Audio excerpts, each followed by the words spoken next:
নমস্কার, আমি পূজা। ব্রততী পরম্পরা ডিজিটাল নিউজে আপনাদের স্বাগত জানাই। শুরুতে আজকের শিরোনামে। উচ্চারণে ও সুরের ধারায় সময়ের ক্ষত নিরাময়। আরজিকর কাণ্ডের জের, সাসপেন্ড সন্দীপ ঘোষ। এই দুঃসময়ের মাঝে মন যখন বিধ্বস্ত, তখন শব্দের উচ্চারণ দিয়ে কিছুটা উদ্যম এনে দিল ব্রততী পরম্পরা আয়োজিত কাব্যায়নের আবৃত্তি সন্ধ্যার অনুষ্ঠান। অন্যদিকে গত 24শে অগস্ট BWS আয়োজিত রবীন্দ্র কবিতা ও গানের পরিবেশনায় পারাপার শীর্ষক অনুষ্ঠানটি দুই বাংলার এই অস্থির সময়ের মাঝে এক সাংস্কৃতিক উপশম। জুড়ে থাকি শব্দবন্ধে ধ্বনি তরঙ্গে। ব্রততী পরম্পরার উদ্যোগে কবি রোড কাব্যায়ন শাখার আয়োজনে গত 27শে আগস্টের আবৃত্তি সন্ধ্যায় শব্দের উচ্চারণে সত্যি হৃদয় জুড়ে গেল। সংস্থার ছাত্রছাত্রীরা যত্ন সহকারে অনুশীলনের পর নিজেদের পরিবেশনাগুলি মঞ্চস্থ করে এই দিন। একদিকে যেমন শতফুল বিকশিত হওয়ার মতো ছোট ছোট প্রতিভারা তাদের বাচিক উপস্থাপনার পরিচয় দিয়েছে, তেমনি অন্যদিকে অভিজ্ঞ প্রশিক্ষকদের পরিচালনায় বড়দের প্রযোজনাগুলি দৃষ্টিনন্দন ও অবশ্যই শ্রুতিনন্দন হয়ে ওঠে। কবিতা ও আবৃত্তির সাথে তাদের এই যাপন সার্থকতা লাভ করে উত্তম মঞ্চে আয়োজিত এই অনুষ্ঠানে।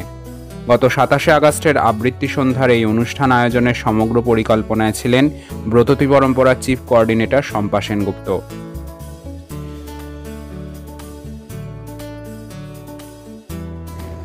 আমাদের এই 27 অগস্টের অনুষ্ঠানটা এক মাস ধরে তার রিহার্সাল চলছে। অনেক প্রতিকূলতার মধ্যে আমরা কাজটা করি, কারণ সবসময় তো সকলকে পাওয়া সম্ভবপর নয়। বড়দের ক্ষেত্রে কেউ চাকরি করে, কেউ ব্যবসা করে, তাদেরকে পাওয়া খুব মুশকিল হয়, কিন্তু তারা অনেক কষ্ট করে এই শিল্পটাকে ভালোবাসে বলেই তারা অনেক পরিশ্রম করে আজকে এই স্ক্রিপ্টগুলো দাঁড় করিয়েছে। 27 আগস্ট আমাদের বোধহয় একটা চিরস্মরণীয় হয়ে থাকবে, কারণ আপনারা সবাই জানেন যে কি প্রতিকূলতার মধ্যে আজকে আমরা অনুষ্ঠান করেছি। অনেকেই আসতে পারেনি, তাদের বাড়ি থেকে ছাড়েনি। কাল রাত্রি থেকে আমাদের চলছে। হাওড়ায় যারা থাকে তাদের আমরা চেষ্টা করলাম ভবানীপুরের দিকে নিয়ে আসতে। সবাই বাচ্চা বাচ্চা ছেলে মেয়ে, তারা বুঝতেই পারছেন বাড়ি থেকে কেউই তাদেরকে ছাড়তে চায় না, কিন্তু এত ভালোবাসা ওদের মধ্যে রয়েছে এই কবিতার উপর যে কোনো বাধাই তারা আজকে মানেনি। সমস্ত বাধা অতিক্রম করে আজকে আমাদের কাছে এসেছে এবং আশা করি সকলকার ভালো লেগেছে আমাদের প্রত্যেকটা অনুষ্ঠান। 10টা স্ক্রিপ্ট আমাদের হয়েছে। বুঝতেই পারছেন এই 3 ঘন্টার মধ্যে 10টা স্ক্রিপ্ট পড়া খুবই মুশকিলের ব্যাপার। চেষ্টা করেছি আমরা টাইমের মধ্যে। এক মাস ধরে আমাদের রিহার্সাল চলছে। আপনারাই বলবেন, যারা দেখেছে তারাই বলবে যে আমরা কতটা কি করতে পেরেছি। শুধু আবৃত্তি নয়, তার সাথে গানকে জুড়ে আরেকটি সফল সাংস্কৃতিক পরিবেশনার আয়োজন করেছিল বেঙ্গল ওয়েব সলিউশন গত 24শে আগস্টের পারাপার শীর্ষক অনুষ্ঠানটিতে।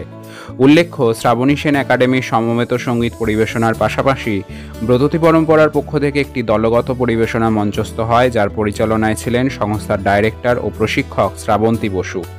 রবীন্দ্র গান ও রবীন্দ্র কবিতা দুই বাংলার মানুষকে চিন্তায় চেতনায় জুড়ে রেখেছে। তাই সেদিনের অনুষ্ঠানের পরবর্তী পর্বে দুই বাংলার এই অস্থির সময়ের প্রভাব কাটাতে রবীন্দ্রনাথের গান ও কবিতায় মনোমুগ্ধকর পরিবেশনায় অনুষ্ঠানটিকে সমৃদ্ধ করে তোলেন চঞ্চল খান, শ্রাবণী সেন, সুমন্ত্র সেনগুপ্ত ও ব্রততী বন্দ্যোপাধ্যায়।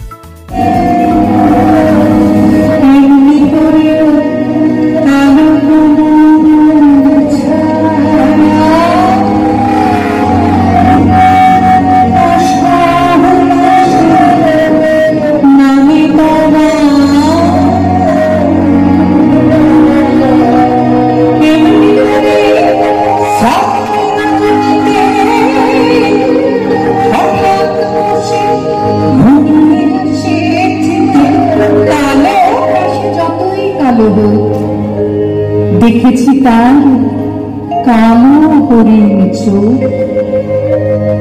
কৃষ্ণ কলি আমি তারেই বলি, আজ যা বলে বলি অন্য লোক। দেখেছিলেন ময়না পাড়ার মাঠে কালো মেঘ, কালো হরিণ চোখ। ব্রততী পরম্পরা ও কাব্যায়নের বিভিন্ন শাখায় অফলাইন ও অনলাইন আবৃত্তি প্রশিক্ষণের জন্য ভর্তি চলছে। কবির রোড, সল্টলেক, বারাকপুর, সোনারপুর, চুঁচুড়া, বেহালা, শ্রীরামপুর, শ্যামবাজার ও শান্তিনিকেতন শাখায় ভর্তির জন্য যোগাযোগ করুন এই নাম্বারগুলিতে।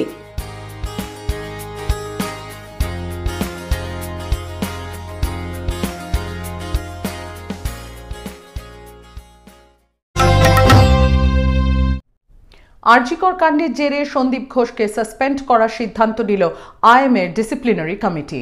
তার বিরুদ্ধে অভিযোগ, মৃত নির্যাতিতার পরিবারের সঙ্গে কথা বলার সময় সমব্যথী ও সংবেদনশীলতার অভাব ছিল।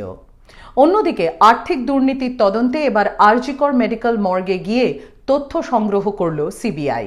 তদন্তের আরও সুবিধের জন্য সন্দীপ ঘোষের পর আরও দুজনের পলিগ্রাফ টেস্ট করল তাঁরা। বাকিটা জানবো আমাদের বিস্তারিত প্রতিবেদনে। আরজিকর মেডিকেল কলেজ ও হাসপাতালে মহিলা চিকিৎসকের ধর্ষণ ও খুনের ঘটনার পর একটি ডিসিপ্লিনারি কমিটি গঠন করেছিল ইন্ডিয়ান মেডিকেল অ্যাসোসিয়েশন। সেখানকার জাতীয় সভাপতির নেতৃত্বে গঠন করা হয়েছিল ওই কমিটি। সেই কমিটির নির্দেশেই সন্দীপ ঘোষকে সাসপেন্ড করার সিদ্ধান্ত নেওয়া হয়। এর আগে অর্থোপেডিক অ্যাসোসিয়েশনের থেকেও তাঁকে বার করা হয়েছিল। বাতিল করে দেওয়া হয় তার সদস্য পদ। যতদিন না নির্দোষ প্রমাণিত হচ্ছেন তিনি, ততদিন পর্যন্ত তার সদস্য পদ বাতিল থাকবে। ফলে এই সিদ্ধান্তের পর আরজিকর কাণ্ডে নির্দোষ প্রমাণিত না হওয়া পর্যন্ত রাজ্য অর্থোপেডিক অ্যাসোসিয়েশনের ব্যানারে কোনো কাজ করতে পারবেন না এই মেডিকেল কলেজের প্রাক্তন অধ্যক্ষ সন্দীপ ঘোষ। অন্যদিকে মুখ্যমন্ত্রী মমতা বন্দ্যোপাধ্যায়ের আবেদন এখনই মানা সম্ভব নয় বলে জানিয়ে দিয়েছে জুনিয়র চিকিৎসকরা। আরজিকর কাণ্ডে আন্দোলনকারী জুনিয়র ডাক্তারদের দাবি পূরণ না হলে তাঁরা কাজে ফিরবেন না বলে জানিয়ে দিয়েছেন। গত বুধবার শ্যামবাজার থেকে ধর্মতলা পর্যন্ত জুনিয়র ডাক্তারদের সুবিচারের দাবিতে মিছিল থেকে এমনই বার্তা দেওয়া হয়েছে। শুক্রবার এই মামলার এফআইআর এর কাগজ হাতে আসার পর দেখা যাচ্ছে প্রশ্ন রয়েছে অনেক। প্রশ্ন তুলেছেন অনেকেই। তাঁদের দাবি আশ্চর্য হওয়ার মতো বিষয়। এফআইআর এ লেখা রয়েছে উইলফুল রেপ, অর্থাৎ ইচ্ছাকৃত ধর্ষণ। আইনজীবীদের দাবি উইলফুল রেপ বলে কিছু হয় না। অত্যন্ত হাস্যকর ব্যাপার, এটা কোনো আইনের ভাষা নয়। পুলিশ কি করে এটা লিখলো তারা কিছুতেই বুঝতে পারছেন না। এর আগে আরজিকর মেডিকেল কলেজ ও হাসপাতালের প্রাক্তন অধ্যক্ষ সন্দীপ ঘোষ সহ বেশ কয়েকজন চিকিৎসক ও একজন সিভিক ভলেন্টিয়ারের পলিগ্রাফ টেস্ট করা হয়েছে। আরজিকর কাণ্ডে ধৃত সিভিক ভলেন্টিয়ার সঞ্জয় রায়েরও পলিগ্রাফ টেস্ট করা হয়। বৃহস্পতিবার ফের এই ঘটনার তদন্তে ঘটনার দিন আরজিকর হাসপাতালের 4 তলার নিরাপত্তার দায়িত্বে থাকা 2 রক্ষীর পলিগ্রাফ টেস্ট করা হলো। পলিগ্রাফ টেস্টের আগে তাদের কনসেন্টও নেওয়া হয়েছে। ঘটনার দিন ওই 2 নিরাপত্তা রক্ষী যেখানে ঘটনা ঘটেছে তার আশেপাশে নিরাপত্তার দায়িত্বে ছিল।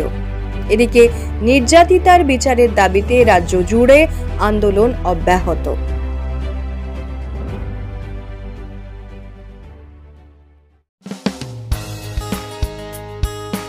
ব্রততী পরম্পরা ও কাব্যায়নের বিভিন্ন শাখায় অফলাইন ও অনলাইন আবৃত্তি প্রশিক্ষণের জন্য ভর্তি চলছে।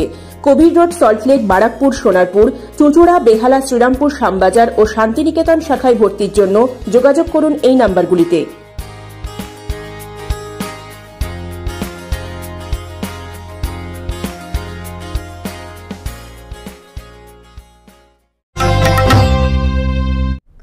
ব্রততী পরম্পরা ডিজিটাল নিউজ আজকের মতো এই পর্যন্ত। পরবর্তী বুলেটিনের জন্য চোখ রাখুন ব্রততী পরম্পরা ডিজিটাল নিউজ ফেসবুক পেজ এবং ব্রততী পরম্পরা ইউটিউব চ্যানেলে। নমস্কার।